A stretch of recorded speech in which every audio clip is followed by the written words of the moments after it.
I think as it's early in the morning and we're talking about coffee, I would like to start from coffee, from texture, from miscele. I don't know if anybody shares my view, but I have been a bit disappointed lately by going to some of the new design coffee shops in New York, like Blue Bottle, for example. Have you ever been to a Blue Bottle? Yes, $6 an espresso, outrageous. Okay, but forget the price. The problem is, in my opinion, and I mentioned Blue Bottle, but there are many others, many others of the sort of the new designer espresso coffee. I think that the taste is horrible because it's acidic, it's unpleasant. I take it without sugar and without milk, and I find it disgusting. And I complain with them, saying, this is not Italian coffee, what is this? And so they looked at me like I was coming from another age, as I probably do, considering my particular age, or another planet. But, they were totally horrified that I could even criticize their coffee. So I want the opinion of an expert. Is that a real espresso coffee, the one that you find in those, or is fake? And by the way, we have La Voce here, so we can organize a big story about the fake coffee. I will write it even, because I'm so passionate about it. Well, Mario, it's a long story, but I will try to make it short. Espresso was existing as a preparation since already the end of 19th century, but my grandfather, Francesco, reinvented the formula by adding pressure with a Illy machine in 1935. So the original formula of as we know it everywhere in the world, of the Italian espresso, is from my grandfather. But then it remained a kind of an Italian specialty until sorry, the pressure meaning the mocha espresso? No. Espresso machine. The espresso machine with the Yeah. pump. Okay. Because this espresso machine were existing, but no pump. Mm-hmm. The only way to, let's say, push the water was the steam pressure. But if you have steam pressure, it's too hot water, and then you burn your coffee, and it's not enough the pressure, so it's suboptimal. So the idea to add pressure was my grandfather one in 1935 with a Illy machine. Okay. And since then, of course, there has been a lot of competition, and the market did develop. But most interestingly, we came here as a pioneering Italian espresso in the United States, late 70s, beginning of 80s. So, and at that time, nothing of what you can see in the market was there. Starting, including Starbucks was not existing. Mm-hmm. And for some reason, as many other categories like pizza, like pasta, etc., the Italian authentic formula did inspire a local American interpretation of espresso. So espresso has been Americanized in some way, to such an extent, Consul General would know the issue about Italian sounding, Uh-huh. Italy is so great that we create gigantic Italian food and beverage market in the world, but then we have a little share of the authentic Italian, because most of this is done with the so-called Italian sound. What does it mean? That you pick up cultural elements like recipes, like names, like rituals, etc. So this is why when you go to one of those places, you get barista, you get latte. Why latte? It's fake. No, latte. And then cappuccino, all this. Okay, but it's not the authentic Italian formula. So what did they do? At the beginning, the so-called second wave was gourmet coffee. All Italian, so-called S.p.A, espresso based, but the coffee was definitely over-roasted. To such an extent that we're joking about charcoal, etc. It was as black as this microphone, which is a completely paradox, because very uniquely, you create the aromas coffee while you roast.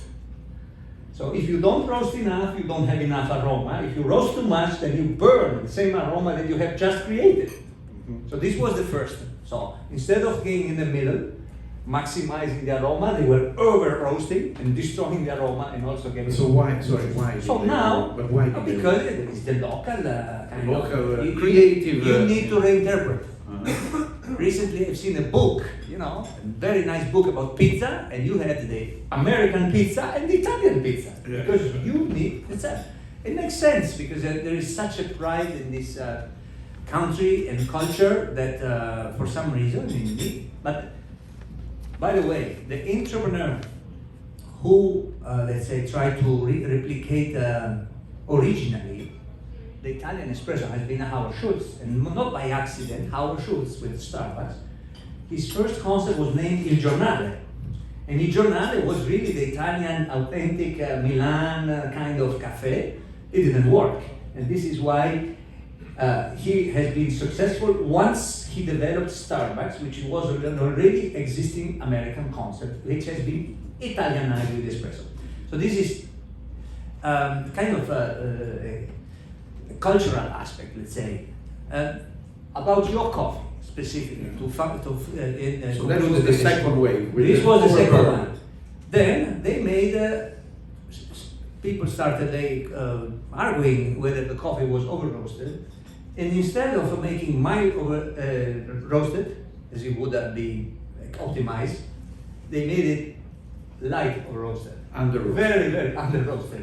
And I've heard some of these other brands, not the same, so newcomers to the market, including some of the ones that you mentioned, they came with this idea of the third way. And their idea in this case is we want to taste coffee, not roasted. So the original natural seed, yeah. Yeah, so you get a green coffee, which is sometimes if you try to drink coffee green, it's undrinkable because it's really grease. It smells like grass, like peas. You can't drink it. So if you don't roast it enough, then you get an acidic and kind of let's say beverage that you don't like, but some people like. Some people like. Do you like it? We do produce mild roasted coffee. Okay. It's that kind of when I was young, I wrote a book, which is probably sitting on most of the coffee roasters' desk, which is called Espresso Coffee, the Science of Quality. So, literally sharing with the entire world the art and science about espresso production. So, of course, we were not teaching to under-roast coffee. Okay. It's like you would uncomplete the vinification of your wine. But then I have another one for answering your question.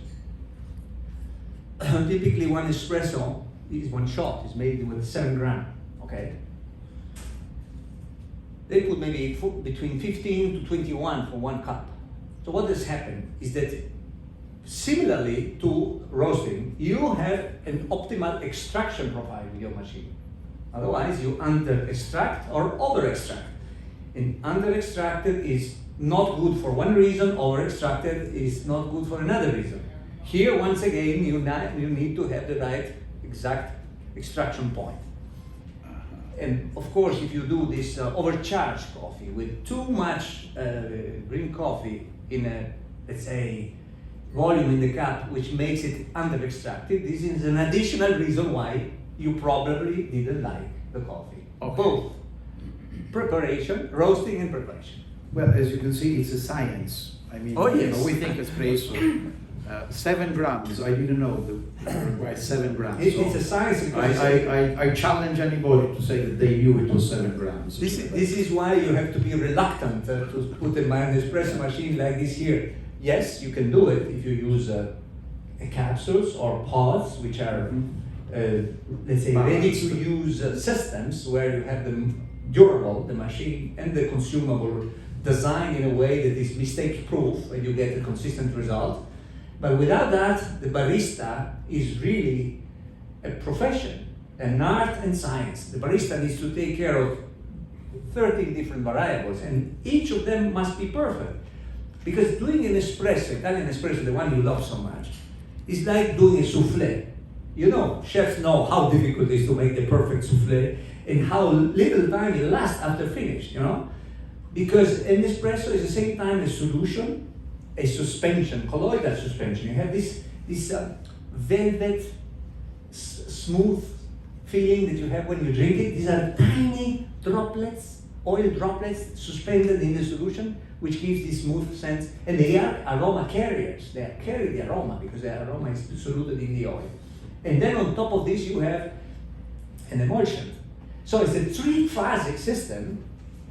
You can, I bet you, to find any other product that we consume in our diet, in our, you know, that is a three-phasic system. So it's kind of complicated. Wonderful. So, and that's why you have to drink it quickly, espresso. Exactly. Otherwise, like the souffle, it will flatten out. Exactly.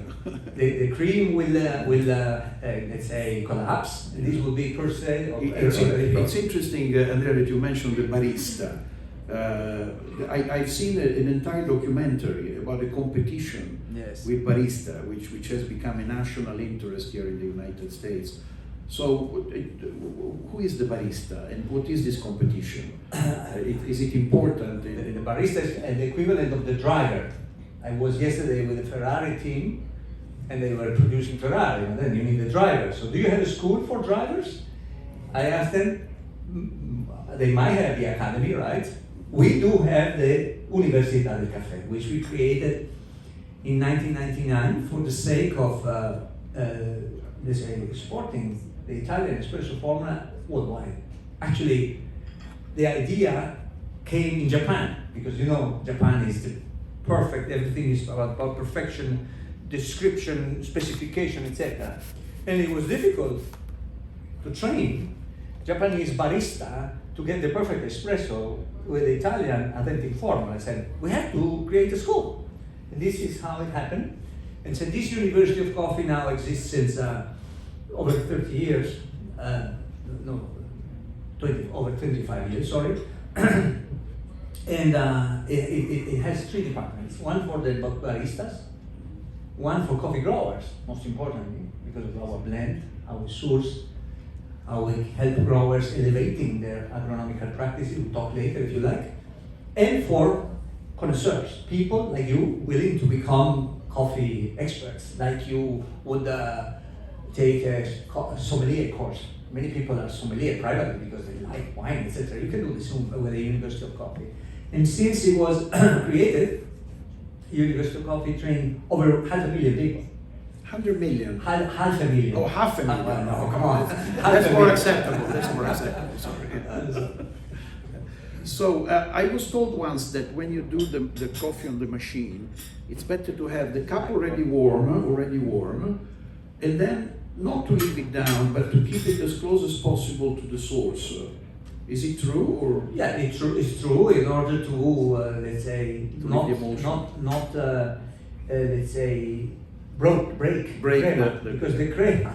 Yeah. You are pushing me to talk about chemistry. The crema is made of a colloidal, let's say, ligaments, which are very, let's say, weak. So if mechanically you let the crema fall down the cup, it will break. It will break, and you have no crema. This is why the bottom of the perfect espresso cup is round, is elliptic, so that it can let's say flow with no shocks, mechanical shock, like you would have in a cup which has a square bottom. Wonderful. Okay, so now we have all the elements. No. Forget about it. Some elements.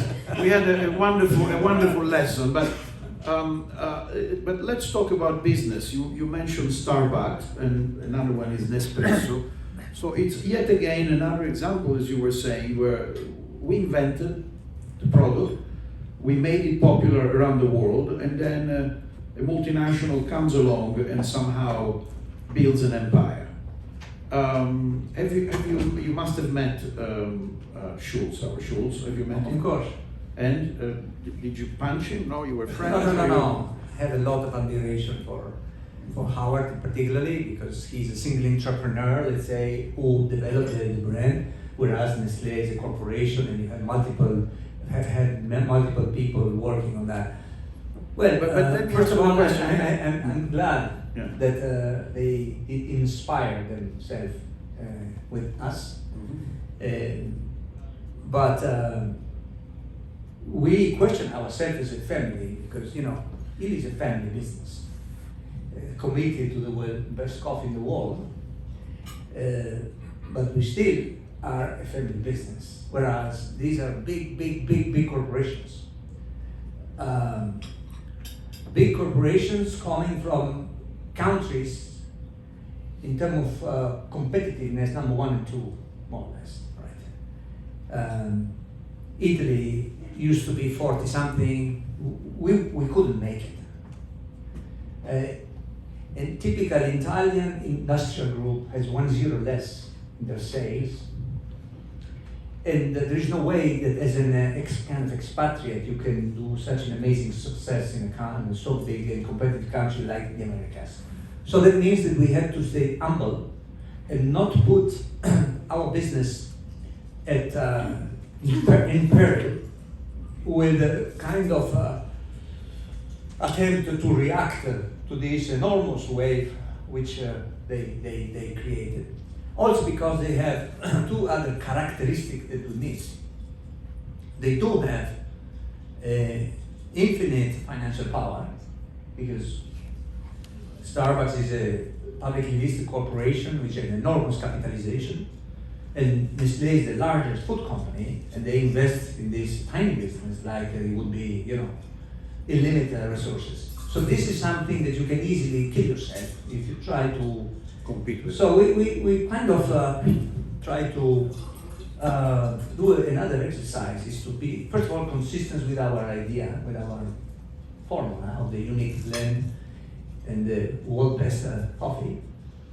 And oh yes, we stay at the top of the pyramid because our coffee is better than their coffee. And of course we have been compressed at the top of the pyramid but then we have been waiting patient because these 2 brands made the same, let's say, I would consider a mistake is to massify too much. You know, they have lost their exclusivity, they lost their cachet because you can find them everywhere, every corner of the street. Whereas Italians are champions of high-end alta gamma. Why this? Because we lack competitiveness at the industrial point of view, because we have low productivity. We, on the opposite side, we have an immense competitive advantage in experiential, let's say, value proposition. Because Italy is the country of beauty, and is originally the country of natural beauty, but then, thanks to this privilege, the best minds in the world settled down in Italy and creating this enormous cultural beauty capital.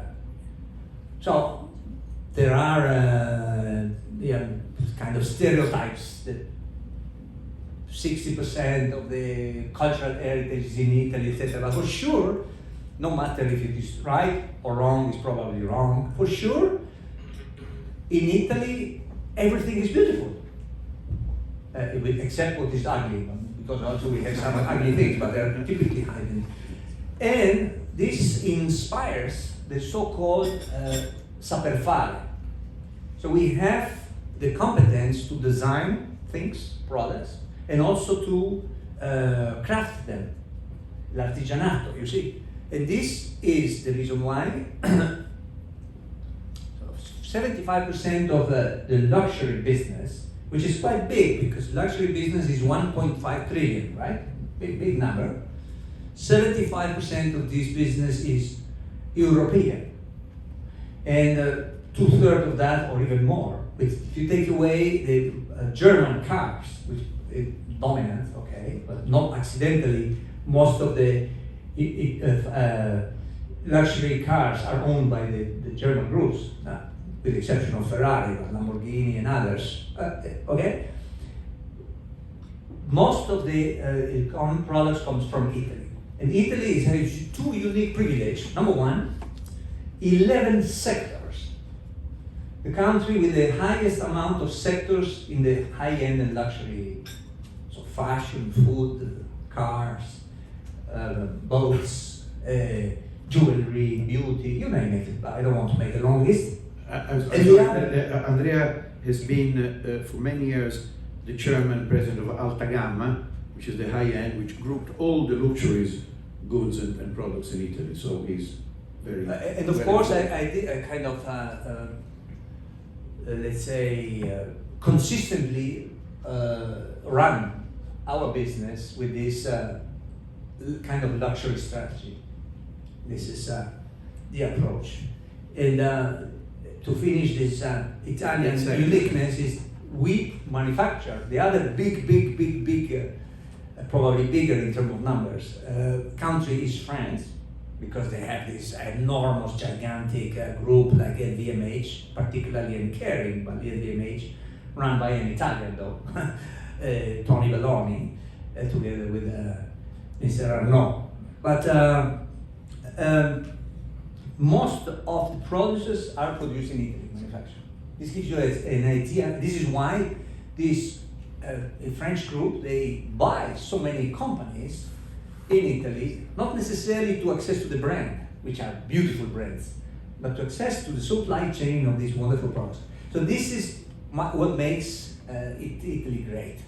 And we stay focused on this kind of strategy, and I think it will pay dividend. It's already paying dividend, because first of all, if you listen to Peter Drucker, who was the inventor of the theory of management, he says, and this is kind of provocative, but it makes you think, that the only goal of a corporation is to survive. Survival? I thought it was something bigger, making money or delighting consumers. Yes. Yeah. So we did survive, because there is a glass which is always half full and half empty. Yes, we got some Italian sounding, tremendous international competition, but together we created a global market much bigger than it would have been if we would have tried to build this market on our own. So this is why US for us now, so we are present in 140 countries, so most global coffee brand, and US being by far the largest out of Italy, and targeting to make US bigger than Italy itself. So what you're saying is that this huge corporation help, of course, help bringing the concept and then help everybody. Competition, yes, competition. So let's go to Nespresso a second, because you know they really also. You want to torture me? Yeah, no, but I want to ask you: is it that machine with the coffee? Some people say, you know, I stopped using it. I prefer to do the mocha express and use the normal because it's a real coffee rather than what it seems to be an artificial. Is it true? Is it not so good? Is it because the pod is not good, or you think it's a good quality, or the mocha is better? As I said before, but I want to complete this narrative, let's say, this little tale. In order to be the champion of quality, Illy must be also the champion of innovation. And 3 out of 7 radical innovation in the coffee market came from Illy. Radical innovation when you have a new product and a new process technology at the same time. So it's something which was not existing, as opposed to incremental innovation, which you typically apply for the first time, something which is already existing somewhere else, okay? 3 radical innovation. One of these, one I mentioned, the espresso formula. The second has been pressurization, so the pressurized can, which enhanced the aroma of coffee. And the third is the very first proportionate coffee. So it is, because it's still producing, a paper pot that you fit in a machine, and you can let's say, you can get the necessary condition for a perfect espresso already preset. Okay. Originally, we were the only one, but interestingly enough, because this product was born for this specific market, because when we started conquering, let's say, the United States, and Illy was everywhere, but there was no barista. And the coffee the espresso they were serving was lousy, completely, To give you an example, an espresso is 1 ounce, no more. So it's little cup, half fill, no more, because otherwise you over extract. Of course, the customer, they were complaining that the cup was not full because they were value for money. You know, I want the. And of course, they were making a disastrous quality as a consequence of over extraction, as I was studying before. These kind of stories. So we understood that there was a critical success factor to put in the hand of the customer a solution that you can use, ready to use. Okay, this is why this paper pod. And we became importer of the espresso machines because we had to have our own espresso machine installed and serviced at the customer place. So we had a nationwide, let's say, technical assistance to serve maybe 5,000 customers with our machines and this pod. This solution helped introducing espresso in the United States. So that, just to say that this technology is an enabler factor. If you are not a master barista trained at the University of Coffee, no barista, no beans, as I say. Barista use beans and they grind and they dose. Only way to use proportional system. So the question is, which one? Originally, our was a pod, which is still, we produce it because it's sustainable and good. And then capsule came. And there had been a couple of capsules, and we decided, my father at the time, not to do capsules for an environmental concern. You know, because we said, oh, then you have packaging material, plastic or aluminium, blah, blah, blah. But we had to accept that the, let's say, service content of these capsules is higher because it makes the preparation more reliable and more consistent. Also, it preserves better the coffee because it's tight, it's in the glass, etc. So we eventually did our own capsule in many years later, quite technological, in really changing once again the formula, how espresso is prepared for even more creamy and aromatic coffee. So I can say that yes, the capsule is a necessity. It's an enabling technology. Then you have to choose the one you prefer and what you put inside the capsule. Because for instance, you mentioned this colleague capsule, which is now open as a patent. So everybody can produce those capsules. We do produce these capsules as well. And people prefer the taste of our coffee. So they buy our capsule with the same system. Instead of, so this is how it is. So it's not fake. You might like it or not. Probably it depends on the blend they put inside. Okay, and then typically, once again, you would need good machines because the machine is so important. The pressure, etc. Temperature, pressure, and other aspects. And typically, these machines are a little bit crappy, unfortunately. Okay. So I have two more questions and I open it up to the floor. So get ready for more coffee question related. So you have brought to your family-owned company a major innovation. You have opened up to external capital and you are now in partnership with Rome Capital, which is a private equity firm based in New York. And one of the co-founders, by the way, is an Italian-American, Robert Agostinelli. So maybe the passion for coffee did help in that case, but you have opened up. So the question is, and also you have introduced a lady as chief executive officer.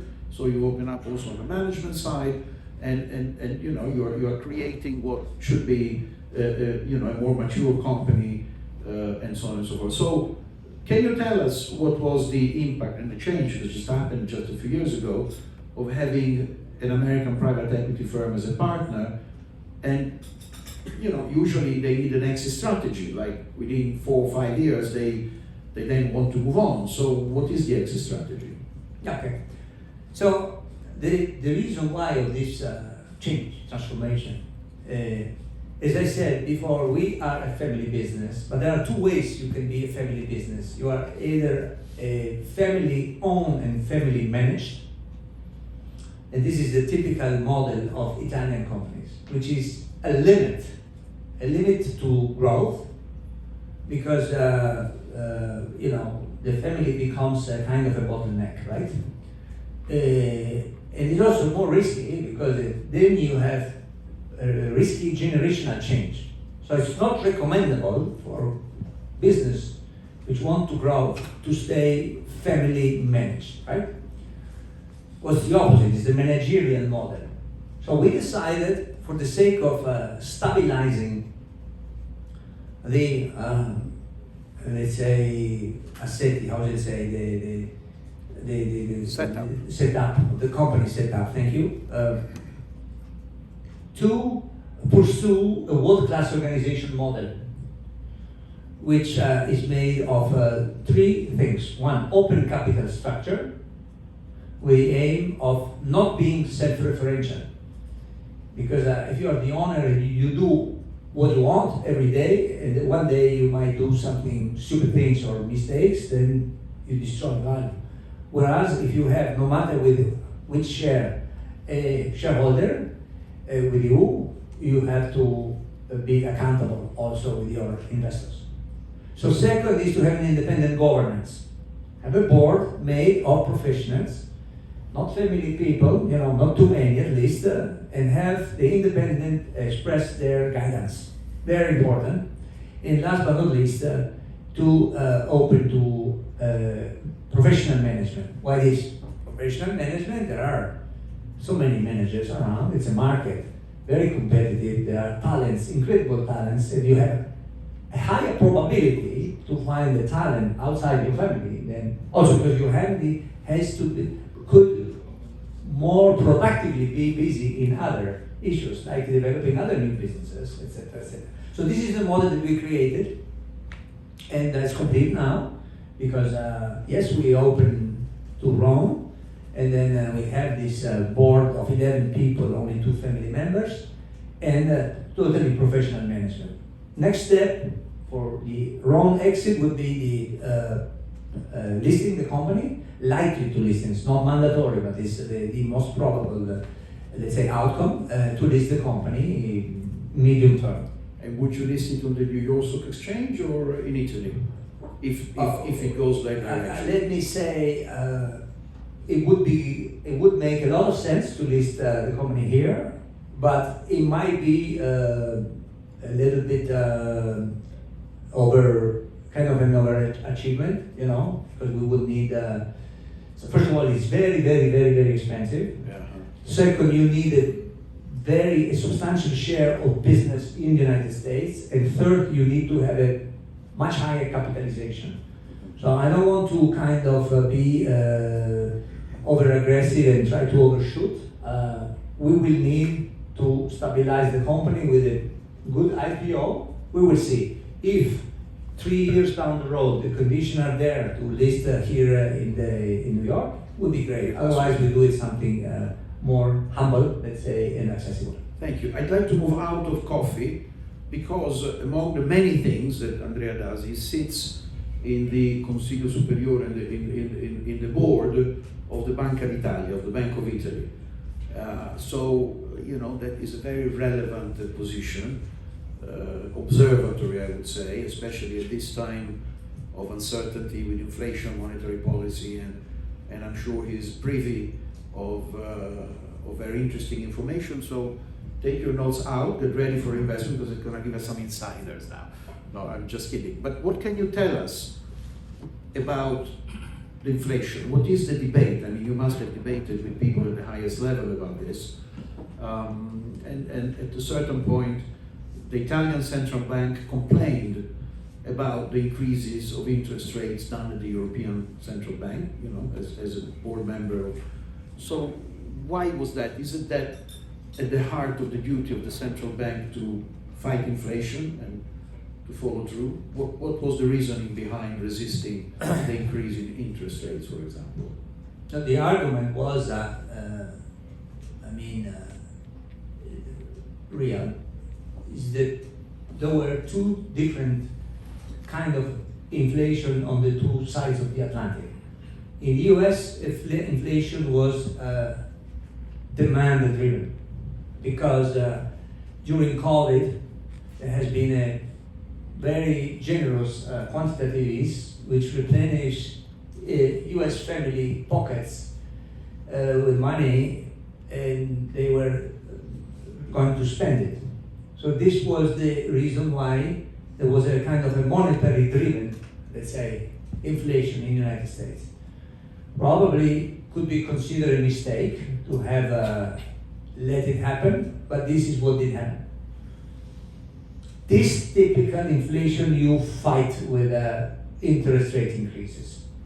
In Europe, inflation was offer driven because there was a shortage of energy as a consequence of Ukraine war and other difficulties in the world supply chain, including ports, closed ports as a consequence of COVID. Remember that China exited COVID only in terms in April this year. So the supply chains, world supply chain, were still completely, let's say, blocked until a few months ago. And then there has also been this accident of the ship blocking the Suez Canal, which has also created a big problem. So this was the reason of the surge of inflation in Europe. So you mean which is temporary? Which from the monetary, let's say, policy, fighting in such an inflation is not as effective by increasing interest rates. But on the other side, let me comment that what else can you do? Because once you eliminate any quantitative eases, you cannot find yourself with prices going like this and interest remaining flat, because otherwise you create that. So this debate is not ongoing any longer. What is now the ongoing debate is how long should the interest rates stay high, and when should they start to come down, etc., etc. But this is already, as you can see, the inflation is curving, and this is the comment that I would like to do. It is obvious that there should have been some inflation because we were flat for too many years, and it was a gigantic problem, social problem, which created so many inequalities, particularly in this country, because of the lack of salary increase for over 15 years. So it's obvious that if you compress, suddenly something has to happen. And the trigger has been COVID, of course, because COVID did completely block the world economy. But it is similarly likely that this inflation would have been temporary. Temporary, a kind of a peak, boom, like this, and then come down. And this is something that probably was difficult to predict for the central banks. And this is why they might have used some more traditional monetary policies, maybe too tough, than could have been done should we have predicted that this inflation was only kind of a fuoco di paglia, right? That's right, yeah. But at the end of the game, at the end of the day, 2024 is the transition year. Inflation is coming down, interest will come down, wages are starting to increase. We didn't run into a, let's say, dangerous recession. So at the end of the day, I don't think any of those central banks did a bad job. Thank you. Question? You make me feel obsolete as a mocha drinker who still uses the same coffee machine I got as a wedding gift 35 years ago. I buy the Illy beans, I grind them, etc. So the question to you is there hope for me, number one? Number two, the basic question, the coffee has to be leveled with the filter. I tend to press it. Second question, more on your business, arching back to what Mario was talking about, Starbucks, etc. A little comment about your retail strategy. You have 30 some odd point of sales in the US. I mean, what is the future of that? Thank you. So don't feel a dinosaur because you use mocha, because it's a very nice, delicious experience. Also because it really flavors your entire home when you prepare it, and it's quite unique. Don't press. 11, don't press, no holes, but most importantly, when the coffee. But sorry, when we see it at the bar, they do press it. So No, never press. But this is not mocha. Okay. Not mocha. Okay. In the bar you have nine atmosphere, 9 bars, whereas the mocha has 0 point something. Okay. But most importantly, when the coffee start to come out, black and very little, flow, reduce the gas to the minimum. Don't let this kind of puffle to come out at the end of the process. This is very bad for the taste. I've been rolling for 35 years. Right.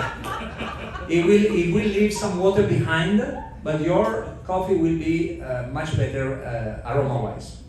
No white crema, no this puffle, this kind of stuff. I think only this advice was worth coming to. I'm sorry. No little hole in the coffee with a stuzzicadente, no nothing. Let's move quickly to the question. Marco Margheri. No, I didn't answer his question. Sorry, yeah, Retail. Retail, yes. Retail, honestly, is a dilemma because it's useful.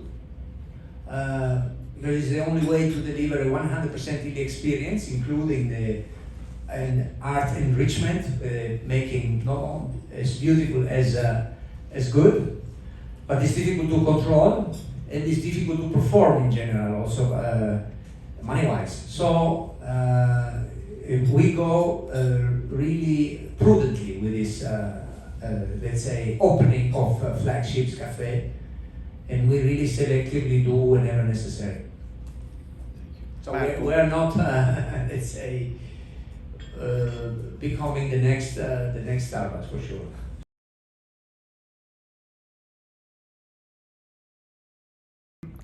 Illy diversified into non-coffee products. Has that changed significantly the strategy of the group, like Domori or Damam, etc., or are they complements or learning experiences that you're doing? And a second question is on Trieste. Trieste is a hidden gem that everybody who knows the city loves. It's somehow underrepresented, maybe outside of the borders of Italy. You mentioned ports. It has been a long debate what should happen with Trieste as a port. How do you see the future of the city? So, first question was, can you repeat the first? Diversification. Diversification, okay, sorry. It's not Illy, so it's the family holding which decided to diversify. In these businesses we started tea, chocolate, wine, jam, and some fruit-based products, gelato, etc. These businesses now are controlled by my 2 brothers, because we're 4 siblings. My sister and I remain in the coffee business, whereas the 2 elder brothers, one took over the wine business and the second took over the non-coffee business. So yes, it did change significantly, but it didn't touch Illy Cafe because we never, let's say, made a mistake to put other producers in the Illy supply chain. So Rome has the interest only in Illy Cafe. And Yeah, not in- absolutely. Okay. The port of As Trieste. far as Trieste is concerned, it is a little bit underrepresented by, it's tiny, it's 200,000 people. Quite interesting melting pot, cultural and religious, business, etc., which is the kind of city heritage that we have. Quite competitive in terms of port, which is growing though, thanks also to good leadership. Besides sport, there are two other very interesting activities. One is science. It's probably one of the most, it's not the most important scientific city in Italy. We have, major institutions like Center for Theoretical Physics, same likewise for biotechnology, oceanography. We have a Superior School of Advanced Mathematical School, we have a synchrotron, we have an area science park, a lot of resources. Such an extent that the US Department is investing a lot in Trieste and there will be very interesting evolutions soon about this kind of humus, scientific humus that we can find, interdisciplinary in Trieste, very, very promising. And last but not least, tourism. Tourism, it's such a beautiful city. Tourism is growing like crazy.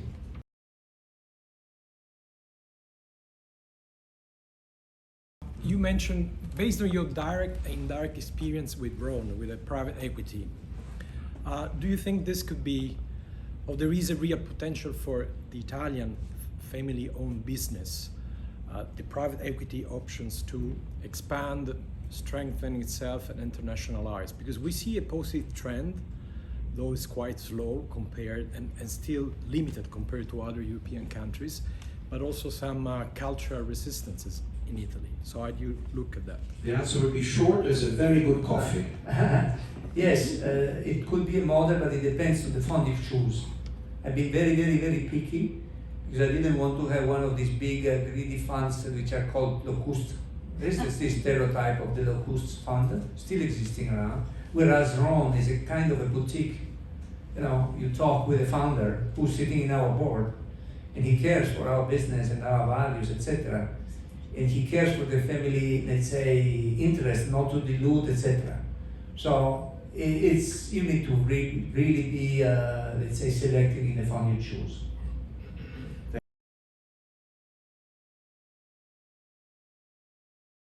My question is, every time I feel in terms of environment, the capsules, the results is very good.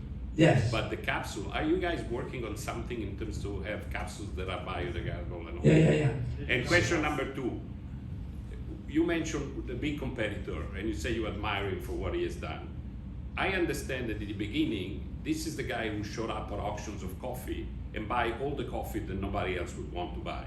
Certainly not you guys. Meaning, he was buying the coffee that you consider the lower quality. And the idea of burning that coffee, meaning over roasting it, he managed to convince Americans that over roasted coffee is good, but comes from the fact that he was buying poor quality coffee. I didn't mention the name, but I would like to know if that story is fantasy or something is there.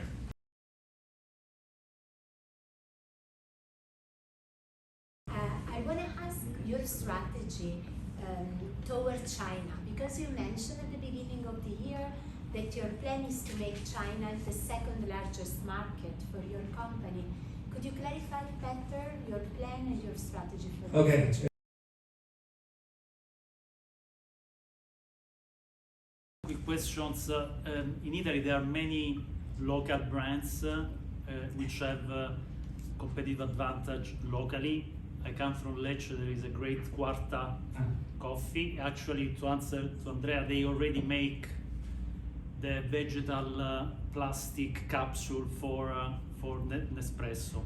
So your opinion on that, and they are flourishing as far as I know. Okay. And the last one is your strategy. You mentioned about quality, flight to quality, innovation. Is going to change or will remain always like this? So capsules, it's a pain in the neck. So if consumer wants and need capsules, you have to give them capsules, the most possible sustainable. There are only 2 ways to make them sustainable. You either do it so-called compostable, or you do it circular. As an expert in sustainability, I can tell you compostable is, in my opinion, in terms of life cycle assessment, not the right solution because it consumes soil, water, biodiversity, and then when you compost, you're not even sure of what you can do with the compost. So we chose to go we decided to go circular. And the best way to be circular is when you use materials that can be recycled over and over and over and over again forever. Plastic is not. Plastic you can recycle, and you can do as a customer, because we have a program for collecting your capsule and recycle them. I know it's a pain in the neck for you, it's a burden, but you know it's part of the supply chain, because there are different accountable, let's say, stakeholders: the producer, the user, and also the utilities disposing the waste. So this is the reason why we will in the future transition out of plastic for the sake of having a material which is even more recyclable, like our tins already are, because our tins are infinitively recycled and very easy to dispose, because they get collected with magnets and they immediately go to the foundries. So this as far as environmental is concerned. China. No, first the cost of coffee. Cost of coffee. And the company, I think we can mention is Starbucks. I find myself in the paradoxical, let's say, situation to defend our colleagues in the industry. Yeah, by the way, you have a prize for the best coffee producer. But it's even more paradoxical, because they were not necessarily buying lousy coffee. There was good buying, let's say, second-tier coffee. Illy, this is something we didn't mention, pioneered the direct sourcing in 1991 for the sake of accessing the best possible beans. And the University of Coffee was born in order to help growers elevating their agronomical practices for the best possible sustainable quality. And the award that we give tomorrow at the United Nations is awarding the 3 best growers of the 9, let's say, origins of our blend. So this is quite unique as a model. That means that growers now produce the coffee specifically, on purpose, custom made and bespoke for Illy. Whereas most of the colleagues in the industry, they buy coffee, let's say, which is market standards, but not necessarily low quality. Okay, still 100% Arabic, etc., etc., etc. This did change in the last years as a consequence of big massification, because these brands, as I said before, went mass. China. Very quickly, because we are running out. China, what they use typically declare and state with the press, etc., is that the biggest country out of it is the United States, whereas China is the fastest growing one. So cannot be the biggest, nor becoming the biggest. Also because per capita coffee consumption in China are very still very low. And also because we have to be prudent with our investment profile in such a country which is still kind of emerging, let me say. So no, it's not a goal to have China as the second market, but we are growing, and we are growing with local partnerships. We recently announced a partnership for accelerating our e-commerce sales in China. Thank you very much. Thank you. I'm sorry, there was what you had a... About the strategy, if it remains... Yeah, of course, you know, consistency is the most important strategy at the end of the day. You make it right or wrong, as long as you keep making the same thing. Gutta cavat lapidem. So, we'll continue obsessively pursuing our quality leadership strategy. This is for sure. Thank you so much. Please, a big round of applause.